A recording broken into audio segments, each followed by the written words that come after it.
violencia, Dios mío. ¿Cómo estás? Muy bien. Bien. Muchas gracias. No, es la verdad.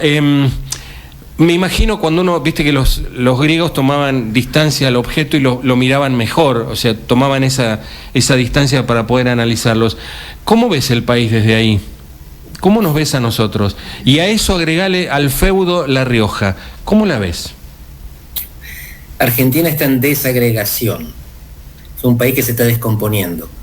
No es el único país en este proceso. Observamos la misma dinámica en países desarrollados como Francia, para poner un ejemplo, en el que el presidente tuvo que pasar una ley fundamental de pensiones por decreto, porque no pasaba por el Parlamento, y desde entonces tiene protestas sociales en las calles que, como son habitualmente en Francia, degeneran en violencia. Hay incendios de autos todas las santas noches en la bendita Francia.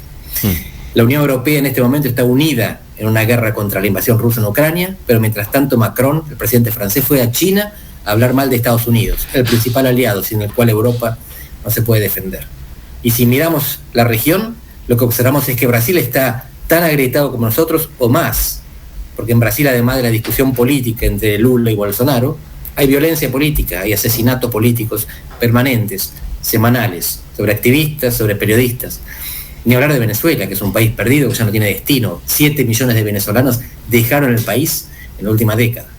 Así que Argentina está mal, como está buena parte de Occidente. Estamos mucho peor en la economía, menos peor en la política, porque no hay en Argentina violencia política, salvo unos puños de vez en cuando a algún gobernante que se la buscó. Bien, ¿dónde termina esto? Vos sabés que los procesos, vos estudiaste, los procesos sociológicos tardan entre 10 a 15 años de poder revertir algo. ¿Dónde terminamos con este agrietamiento político, esta economía de no hacer ajuste a la política en nada, de gastar más de lo que se tiene, porque es una fórmula lógica, vos estás ahí en Lisboa, si vos gastás más de lo que cobrás, vas a estar en problemas. Digo, ¿dónde termina esto como país? ¿Dónde terminamos? Si seguimos por esta tendencia, terminamos mal. El problema no es la grieta, insisto, la política en Argentina es suave comparada con la mayor parte de las alternativas dentro de las democracias occidentales. El problema es la economía. El problema es más del 100% de inflación. El problema es la gente que tiene un trabajo en blanco y es pobre, que con un ingreso, con un sueldo, sigue sin conseguir alimentar o dar lo básico a la familia, proveer para su familia, con un empleo en blanco. Imagínense el 50% de informales, Argentina está llegando al 50% de informalidad, Perú está en el 70%. Estamos recorriendo un sendero de latinoamericanización. Y América Latina tiene mucha cosa linda, pero tiene mucha cosa fea también. Entre ellas la informalidad laboral, que condena a la gente a la precariedad y a la pobreza. En Argentina, además, estar en blanco, en estos casos, en la actualidad también te puede condenar a la pobreza. Correcto. ¿Cómo se revierte esto? Con capacidades estatales y con inversión privada. Las capacidades estatales las seguimos desmantelando. Otra vez esto pasa en todos lados. Pasa en Portugal, el país donde yo vivo, que todavía tiene una educación como tuvo Argentina hace 40 años, pero también se va degradando junto con la infraestructura y la inversión pública. Las inversiones en Argentina no van a venir de extranjeros. Tienen que venir de argentinos, que somos los que tenemos el 20% de los dólares que hay en el mundo. El 20% de los dólares fuera de Estados Unidos están en manos de argentinos, que por supuesto están abajo del colchón, o en paraísos en el exterior, o en caja de seguridad. Los argentinos no confiamos en Argentina. No podemos esperar que los extranjeros confíen. Las inversiones tienen que venir a nuestro lado, y para eso hace falta un gobierno ejemplar, en el cual los que toman decisiones se hagan cargo de los costos. Los que le piden a los argentinos que inviertan en Argentina no pueden tener la plata en el exterior, o en caja de seguridad. O no pueden ser delincuentes, no deben ser delincuentes.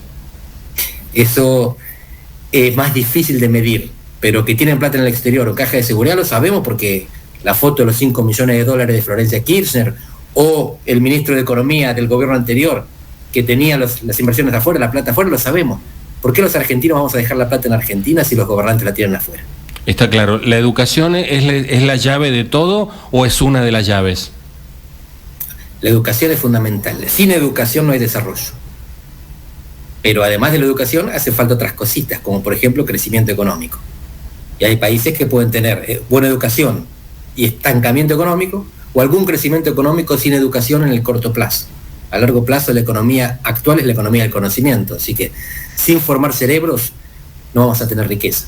Y si hay paros, en fin, paros a conciencia. Acá los chicos volvieron a clase en el día de ayer, después de un mes, imagínate.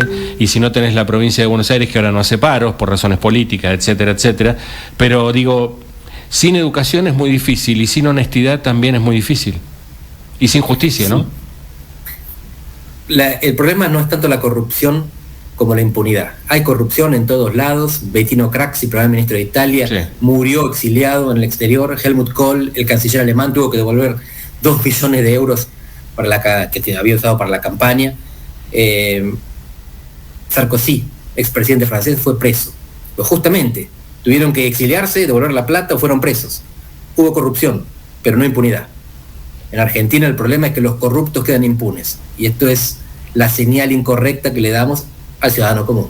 Andrés, ¿a quién ves de presidente en las próximas, el año que viene? ¿A quién crees vos, según tu olfato y tu saber? ¿A quién lo ves? Prefiero basarme en el análisis. A ver. Y lo que nosotros vemos es que en América Latina desde 2018 ningún oficialismo gana las elecciones presidenciales. El último fue Paraguay, 2018, hace 5 años. Eso nos hace pensar que en Argentina va a ganar algún opositor, sobre todo agregando el 100% de inflación. Esos opositores pueden ser de un partido tradicional, como pasó en Brasil, que volvió Lula, como pasó en Argentina, que volvió el kirchnerismo después de haber perdido, o puede ser de un partido nuevo, como en Colombia con Petro o en Chile con Boric. El partido tradicional sería Juntos por el Cambio. El partido nuevo sería La Libertad Avanza de Milei. Si Juntos por el Cambio sigue ayudando a Milei, tiene cada vez más chance. ¿El kirchnerismo vuelve porque Macri hizo una pésima presidencia o porque el numen, la parte interna del argentino, en fin, tiene ese rollo con el peronismo y que es el peronismo y que quiero que gane el peronismo y es el pueblo y es la foto, etcétera, etcétera? ¿Qué pensás vos? El peronismo tiene un piso electoral muy alto. Ellos suelen estar siempre por encima del 35% de los votos, pero pierden elecciones. De hecho, de las últimas 5 intermedias perdieron 4. Perdón, esto tiene que quedar muy claro. De las últimas 5 presidenciales ganaron 4, por las intermedias perdieron 4. Así que pierden tanto como ganan. ¿Qué es lo que pasa? Macri fracasó económicamente. No lo decimos los analistas, lo dijo él mismo. Él pidió ser evaluado por cómo reducía la inflación y la pobreza. Y ambas aumentaron durante su mandato. Bien. De lo que se trata de gobernar bien, no se puede culpar al peronismo ni a la sociedad argentina. Los gobernantes que pierden las elecciones suelen ser malos gobernantes. Una virtud, si es que la hay, dame desde ahí, desde esa perspectiva que tenés desde Lisboa, algo que ves por lo cual tenemos que tener algún tipo de esperanza en el país que puede llegar a ir bien en algo. 2 cosas como para agarrarnos y decir, mira, interesante. No te voy a inventar nada, lo que te digo es estrictamente cierto. El mundo consume lo que la Argentina produce, o mejor dicho, lo que la Argentina puede producir. Hay hambre en el mundo de alimentos y de energía, que es justamente lo que nosotros tenemos.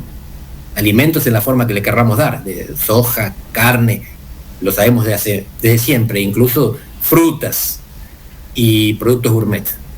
Energía, tenemos petróleo, tenemos gas, vaca muerta, tenemos litio, que sirve para hacer baterías. Tenemos buena parte de lo que el mundo necesita. Tenemos que organizarnos. El futuro de Argentina depende del mundo, pero el mundo ya votó. Y votó, nos interesa lo que ustedes tienen. Ahora está en nosotros organizarnos para poder ofrecerlo y vivir de eso. Hay que aumentar las exportaciones, hay que aumentar mejorar la organización interna. Es un problema de los argentinos. Como en el siglo XIX, el mundo nos da la oportunidad y aprovecharla depende de nosotros.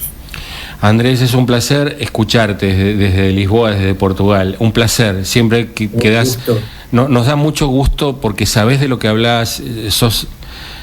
Hay personas que son normales y otras que son brillantes.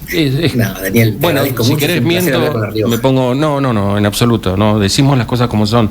Tenés una claridad conceptual que a nosotros nos sirve. ¿Puede ganar Milei? Es muy improbable, porque el sistema electoral argentino es restrictivo, porque el día de las elecciones tenés que tener 110.000 fiscales en todo el territorio, porque hay 110.000 mesas electorales. Si te faltan boletas, no las puedes reponer. Y porque además los argentinos suelen votar moderadamente al presidente. Se exceden en las intermedias, votando a personas que tienen propuestas más radicalizadas.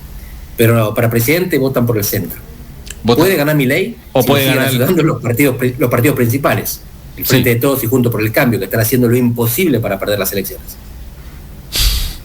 Larreta sería el más moderado entre Larreta y Bullrich, sería el moderado, el gris, digamos, el que navega por el medio. Exactamente. Lo que pasa es que la moderación viene después de las PASO. Las PASO todavía es el momento para pegar el grito. En las PASO Macri perdió por el 15% y en las generales solo por el 8%. La gente grita en las PASO y en ese grito el moderado puede perder. Y después ya es tarde. Gracias, un placer escucharte. Y si la PASO grita mucho, en fin, se le complica a Larreta, si llega a gritar mucho la PASO. Así es. Nada, ¿qué vamos a decir? Nada, gracias. Sería, un abrazo grande. Gracias, que tengas un gran día allá en Portugal, en Lisboa. Gracias. Igualmente. Hemos hablado con, para mí, uno de los mejores, pero Sublime. por escándalo, uno de los mejores analistas